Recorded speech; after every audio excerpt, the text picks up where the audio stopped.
नमस्कार दोस्तों, स्वागत है आप सभी का हमारे एक और नई वीडियो में। दोस्तों इस वीडियो में हम देखने वाले हैं आरएसपी के यानी कि रसायनशास्त्र एवं भैषज कल्पना के कुछ एमसीक्यूज। इसमें टोटल 25 एमसीक्यू आपके लिए रहने वाले हैं।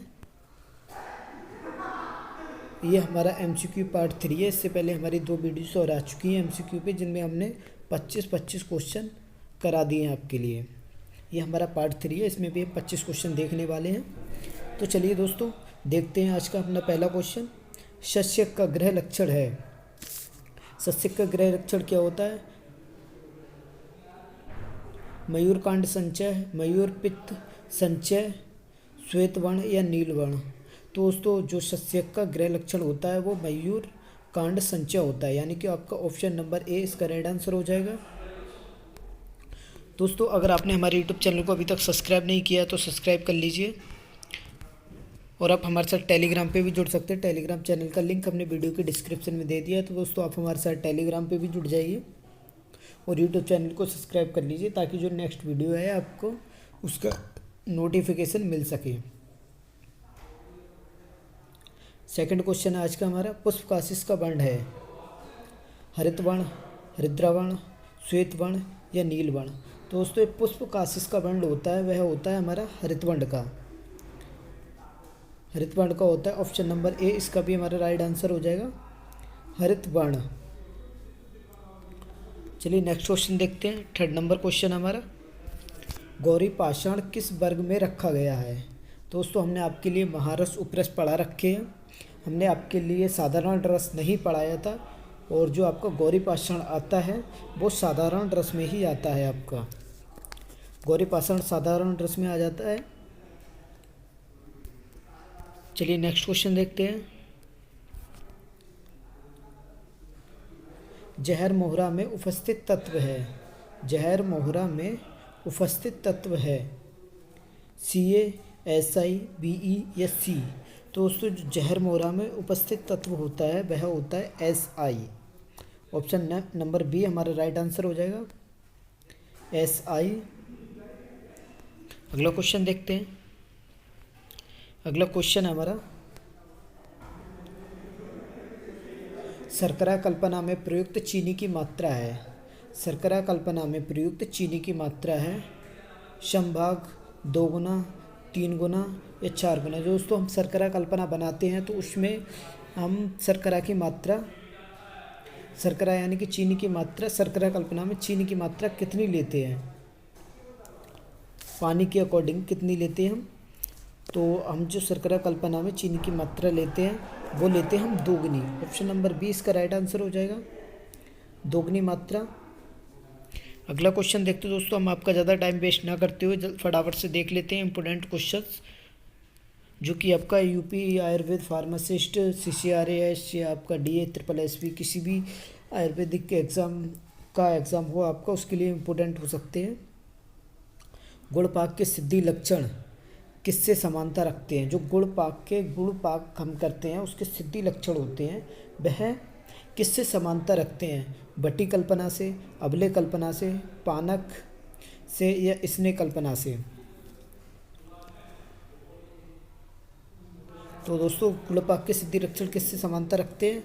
तो वो रखते हैं हमारे अबले कल्पना से। अबले जिसमें हम बाशावले, च्यवनप्राश जो चाट कर खाई जाने वाली होती है उसे हम अबले कल्पना के अंतर ही आती हैं, जो चाट के खाई जाने वाली होती है। जैसे बाशावले आप सभी ने च्यवनप्राश तो खाया ही होगा, वह भी अबले कल्पना में ही आता है। नेक्स्ट क्वेश्चन देखते हैं। नेक्स्ट क्वेश्चन हमारा, लवण कल्पना में पाक पश्चात प्राप्त लवण का वर्ण होता है। अब लवण कल्पना में पाक पश्चात प्राप्त लवण वर्ण होता है श्वेत वर्ण, रक्त वर्ण, काजल या कपोत। तो दोस्तों इसका राइट आंसर हो जाएगा कज्जल। लवण कल्पना में पाक पश्चात प्राप्त लवण होता है कज्जल। नेक्स्ट क्वेश्चन देखते हैं।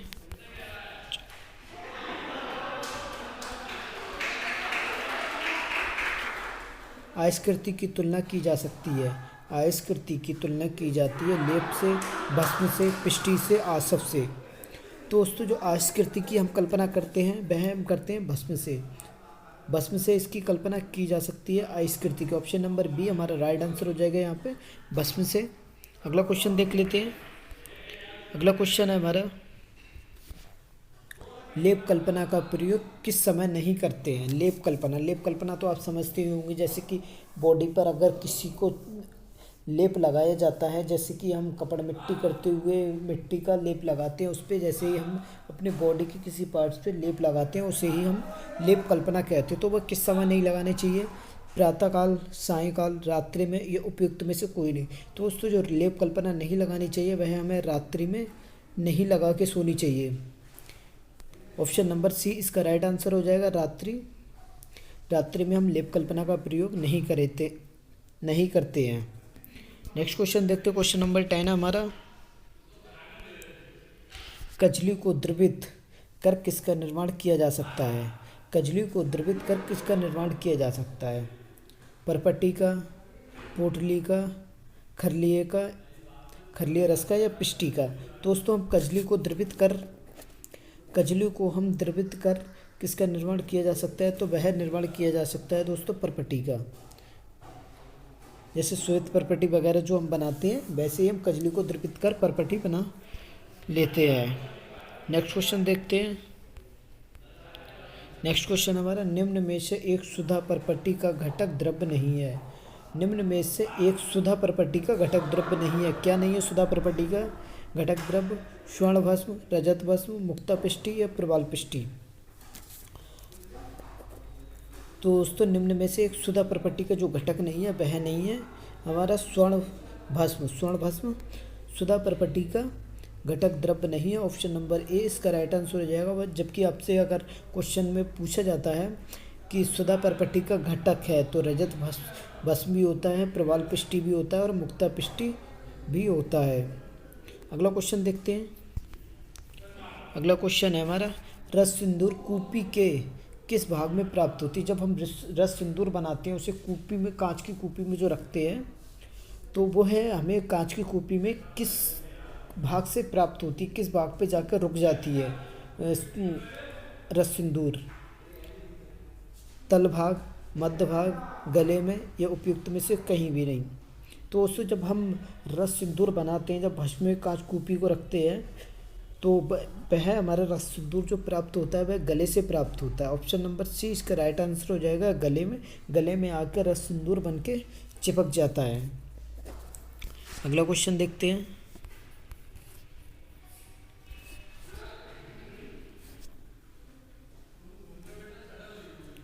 रस कपूर निर्माण हेतु कौन सा लवण प्रयुक्त होता है। जब हम रस कपूर का निर्माण करते हैं तो कौन सा लवण प्रयुक्त होता है, समुद्र लवण, सोवरचल लवण, सैंधव लवण या बिड़ लवण।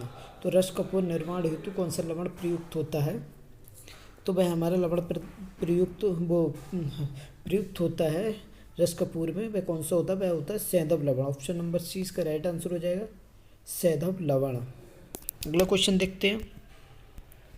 क्वेश्चन नंबर 14 है हमारा, गंधक द्रव्य को पाक से निर्मित रसायन है। गंधक द्रव्य में पाक से निर्मित रसायन है, पोटली, परपटी, कूपीपक या खरलिए। तो गंधक द्रव्य से पाक से निर्मित रसायन जो हमारी होती है वह होती है हमारी पोटली। ऑप्शन नंबर ए इसका राइट आंसर हो जाएगा, पोटली। अगला क्वेश्चन देखते हैं। अगला क्वेश्चन हमारा है जीएमपी से।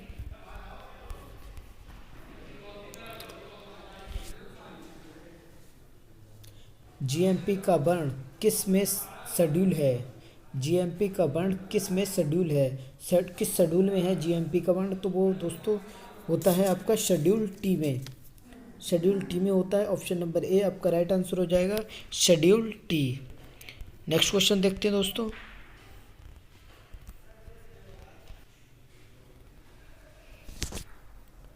थर्टी 33 EEA संबंधित है,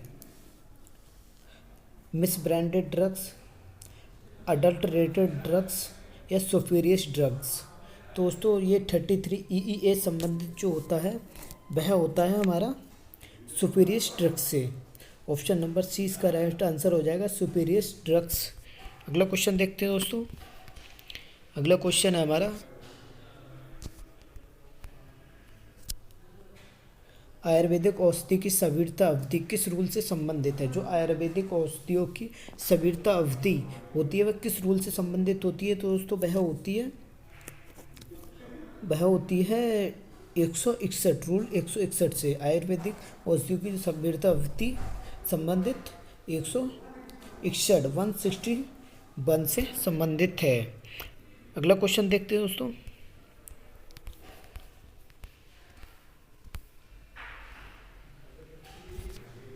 चूर्ण कल्पना निर्माण हेतु आवश्यक स्थान का क्षेत्रफल है। तो चूर्ण कल्पना निर्माण हेतु आवश्यक स्थान, कितना स्थान होना चाहिए चूर्ण कल्पना के निर्माण के लिए? 100 वर्ग, 150 वर्ग, 200 वर्ग फुट या 250 वर्ग फुट। दोस्तों कितना होना चाहिए? ये होना चाहिए हमारा 200 वर्ग फुट। ऑप्शन नंबर सी इसका राइट आंसर हो जाएगा। 200 वर्ग फुट होना चाहिए चूर्ण कल्पना निर्माण हेतु आवश्यक स्थान का क्षेत्रफल 200 वर्ग फुट। अगला क्वेश्चन देखते हैं। अगला क्वेश्चन हमारा FSSAI का गठन कब हुआ था? तो हमारा जो FSSAI का जो गठन हुआ था वह हुआ था 2008 में। इसकी फुल फॉर्म होती है food safety and standards authority of India. Hindi में हम इसे भारतीय खाद्य सुरक्षा एवं मानक प्राधिकरण बोलते हैं, FSSAI। अगला क्वेश्चन देखते हैं दोस्तों। अगला क्वेश्चन है हमारा रसशास्त्र के प्रमुख आचार्यों की संख्या कितनी मानी गई है? रसशास्त्र के प्रमुख आचार्यों की संख्या कितनी मानी गई है? तो वह मानी गई है दोस्तों 14 रसशास्त्र के प्रमुख आचार्यों की संख्या मानी गई है। अगला क्वेश्चन देखते हैं। अगला क्वेश्चन हमारा भक्षण स्पर्शन दान ध्यान परिपूजन यह किसके लिए प्रयुक्त है? भक्षण स्पर्शन दान ध्यान परिपूजन यह किसके लिए प्रयुक्त है? तो दोस्तों यह प्रयुक्त हो जाता है हमारा पारद की पूजा के लिए। पारद की पूजा के लिए हो जाता है। ऑप्शन नंबर ए इसका राइट आंसर हो जाएगा। Option number A right answer हो जाएगा पारद की पूजा के लिए। अगला क्वेश्चन देखते हैं। अगला क्वेश्चन हमारा 22 नंबर क्वेश्चन, रसशास्त्र में कितने प्रसिद्ध सिद्धों का उल्लेख किया गया है? रसशास्त्र में कितने प्रसिद्ध सिद्धों का उल्लेख किया गया है? तो दोस्तों जो इसमें रसशास्त्र में जो प्रसिद्ध सिद्धों का उल्लेख किया गया है वो किया गया है 84 सिद्धों का प्रसिद्ध सिद्धों का उल्लेख किया गया है।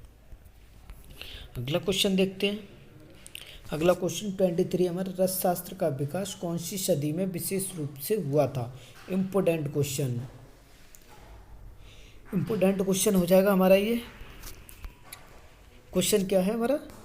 रसशास्त्र का विकास कौन सी सदी में विशेष रूप से हुआ है? तो दोस्तों जो रसशास्त्र का विकास हुआ था हमारा वह हुआ था 8वीं सदी में। ऑप्शन नंबर ए इसका राइट आंसर हो जाएगा। 8वीं सदी। रसशास्त्र का विकास कौन सी सदी में विशेष रूप से हुआ था? अगर पूछ लिया जाता है तो हम बताएंगे 8वीं सदी में। अगला क्वेश्चन देखते हैं 24 नंबर क्वेश्चन,